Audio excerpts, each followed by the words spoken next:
What's up mga kabuhay Entremesa? Dito tayo ngayon sa bangka. Dito tayo sa karagatan dahil papunta tayo sa isang barangay dito sa Busuanga, Palawan, na kung saan ang barangay na yun ay tinatawag na Barangay Maglalambay. Kaya samahan niyo kami ngayon para sa ating panibagong vlog. Let's go! This is pwede nagkakamali 2 to 3 hours depende sa panahon, depende sa dagat kung ilang oras yung biyahe natin. So nakadepende pa rin sa klema ng dagat kung ilang oras tayo magbiyahe. Kaya naman samahan niyo kami. Hindi nyo baka. Buhay Entremes! Grabe mga kabuhay Entremes, napakakalmada ng dagat ngayon. Tapos ang sarap mag-relax dito kasi ang sarap ng simoy ng hangin, presko. Tapos titingnan nyo naman yung dagat, di ba? Sobrang kalmada kaya napakasarap mag-relax dito.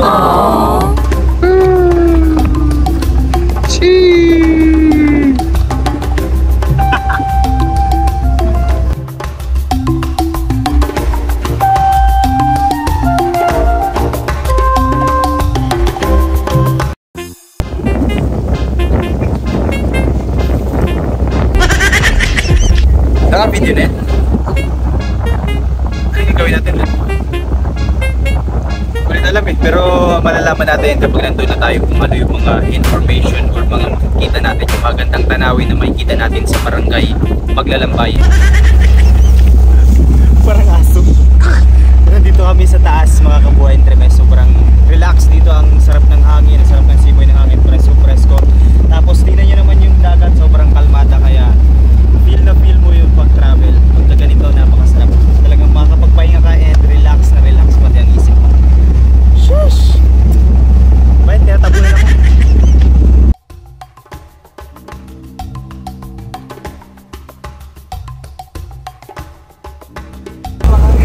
Tikman nyo naka-open ba yan? Oo. Pakita mo sa kanila. Napakasarap mo talaga dito sa Coron. Ihaw-ihaw lang, yan ang buhay dito ng mga tour guide. Angas mo kaya, angas mo.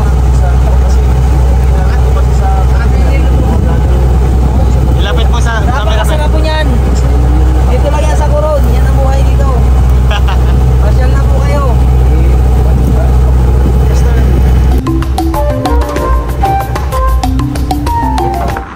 What's up mga kabuhay Entremes? Itong nasa likuran natin, ito ang tinatawag na istangat, na kung saan according sa mga divers, napakaraming shipwreck na lumubog dito during the World War II. Isa na doon yung istangat. And Entremes! Uy, wala pa! Go na tuloy!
Tatlong oras daw ang biyahe natin. Tagal. Dapat before and after ng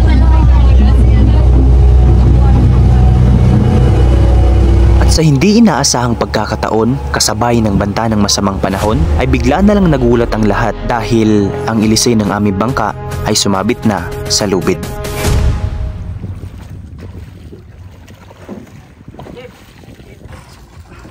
Kaya be? Divers.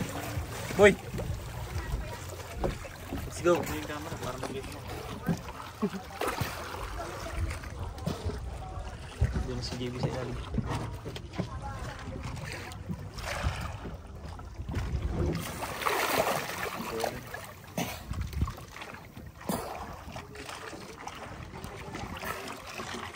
Tumagal ng ilang oras bago ito naayos, pero dahil sa pagtutulungan ng aming kapitan at ng mga bangkero ay naayos na rin ito. Kaya nung naayos ito ay nagpatuloy na kami sa aming paglalakbay.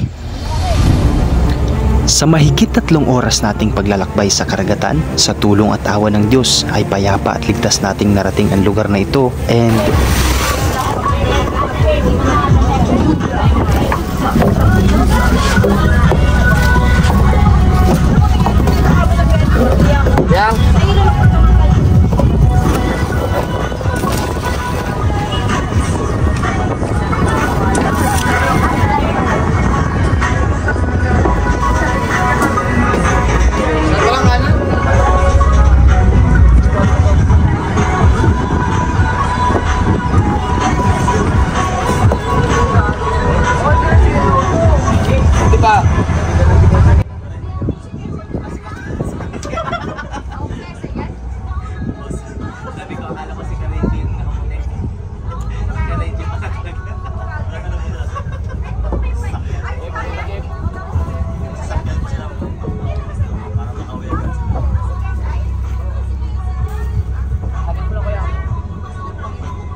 and of course, andito na tayo sa barangay Maglalambay. Kararating lang namin. Tingnan nyo sa likuran. And mamaya mas may kita pa natin yung ganda ng lugar na ito kapag nandun na tayo mismo. Pag nakababa na tayo. Let's go!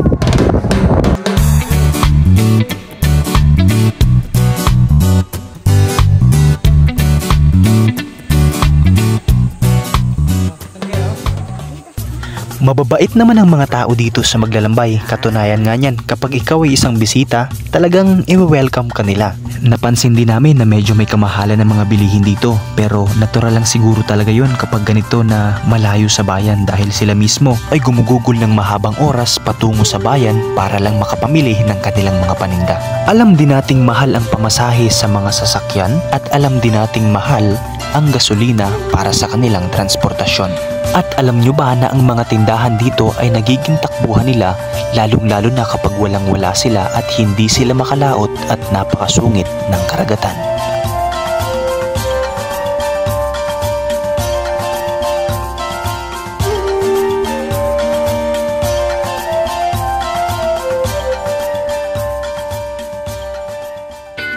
At dahil tanghali na kami dumating dito, tara, kain tayo!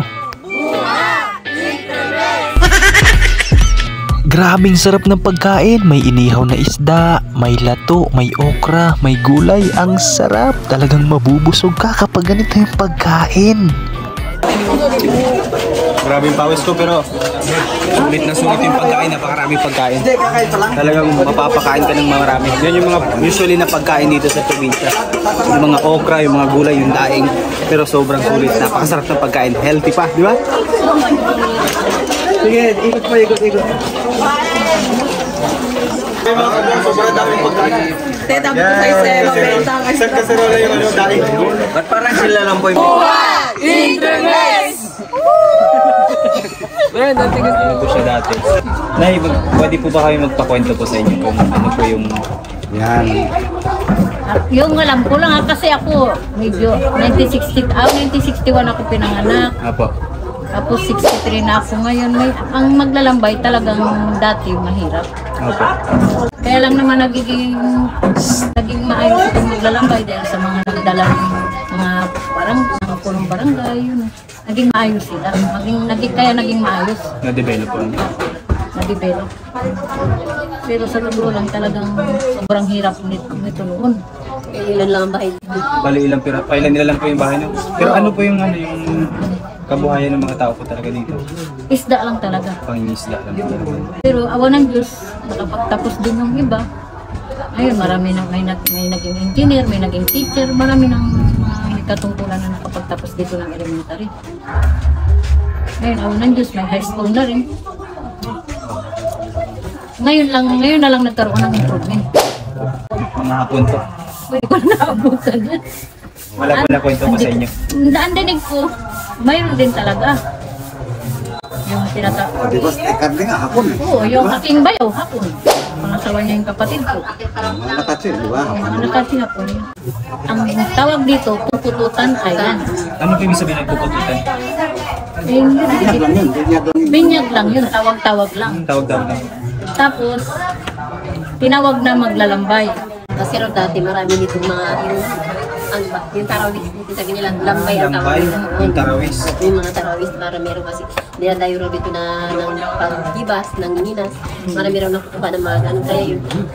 Ano na, tinawag na lang maglabas. Dati ang bahay na dito tatlo lang, yung sa lulo ko, tapos yung doon mga iganya, tapos yung ultra. Yun lang ang mga bahay dito. Wala, parang umuulan na mga kabuhay Entremes. Pero alam nyo ba na dito sa barangay Maglalambay, ang number one source of income nila or ang kanilang ikinabubuhay ay pangingisda. And speaking of nagsusupply ng tubig sa kanila is itong mayroon doong hose na nyo. Pakita mo sa kanila. Yan sila kumukuha ng tubig. Yan ay nagmumula pa mula doon sa kabilang isla. Ayon sa mga lehitimong nakatira dito, yan po ay meron daw po doong isang bukal na kung saan yun yung nagsusupply ng tubig. Tapos nilagyan lang nila ng hose sa ilalim ng dagat para papunta dito sa isla ng Maglalambay. And yun na, nagkaroon na sila ng source of water. Doon na sila kumukuha ng pangligo nila, panggamit sa kusina, and panghinom na rin. Doon na rin sila kumukuha. And so ayun, sabi nila mahirap talaga ang buhay dito, lalo na kapag habagat, kasi malakas ang dagat, hindi sila makalaot, hindi sila makapangisda. Kagaya ng nasabi ko kanina, number one source of income nila is pangingisda. So yun lang muna sa ngayon, and balik tayo sa ating interview. Sila nanay, balik sa kanila. This po talaga. Resist talaga, lalo na pag malalakas ang bagyo. Pagka ganun po, paano po yung pagkain po niya sa buhay ko mas Oh, utang-utang na. Sa mga tindahan, yan. pagka medyo may pagkataon pasulpot-sulpot lang sa laot pag medyo kumalma. Pag kaya naman ang dagat, nakakalaot naman. Kaya lang pag may bagyo talaga. Ang tatay ni Nanay Isabelita ang naging unang kapitan sa lugar na ito o mas kilala sa dating tawag na Teniente del Barrio. Ano masasabi mo sa weather dito, Bas?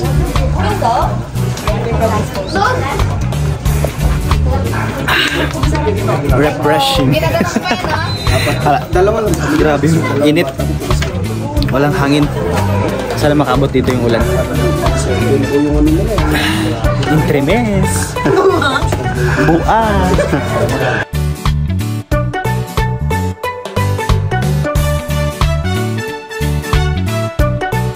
Solar naman ang kanilang ginagamit para sa kanilang electricity at generator naman sa gabi na nagsusupply sa buong barangay. So ayun mga kabuhay Entremes, ngayon ay alas 7 na ng gabi at paalis na kami dito. So bye bye Barangay Maglalambay. So ayun, paalis na kami. Yan nga pala ang Barangay Maglalambay. And sana po ay na-enjoy ninyo ang panonood sa ating vlog ngayong araw. Thank you so much po mga kabuhay Entremes.